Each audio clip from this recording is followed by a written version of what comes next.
आज हम बात करेंगे कि भगवान बुद्ध ने जो 31 लोक बताए हैं कि बीइंग कहाँ कहाँ पर जा सकता है जन्म लेने के लिए।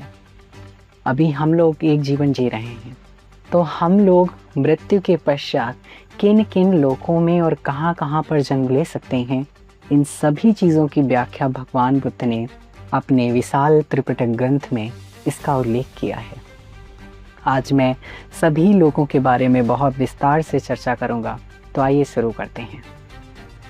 भगवान बुद्ध ने कहा कि 31 लोक होते हैं जहां पर व्यक्ति मृत्यु के पश्चात जन्म लेता है। दर्शकों, विचारणीय विषय ये है कि जब सिद्धार्थ गौतम जी ने कभी ऐसे सवालों के बारे में बात ही नहीं की कि मरने के बाद हम कहाँ जाते हैं, कहाँ रहते हैं, यानी कोई लोक है या नहीं, तो फिर त्रिपिटक ग्रंथ में महाकश्यप जी ने ऊपर के लोकों की जानकारी कहां से दे दी।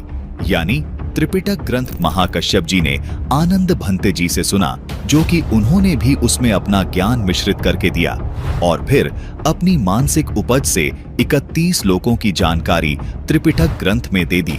क्योंकि महाकश्यप जी बोध व उनका धम्म पुस्तक में स्वयं स्वीकार कर रहे हैं कि सिद्धार्थ गौतम जी ने कभी ऐसे विषयों पर बात नहीं की, जबकि इस भंते जी द्वारा ऊपर के 31 लोकों के बारे में बताई गई बातें कि मरने के बाद केवल भिक्षुक ही ऊपर के 31 लोकों में जाता है, ये इनका अपना मनमाना ज्ञान है जो इन्होंने त्रिपिटक ग्रंथ में लिखा हुआ है।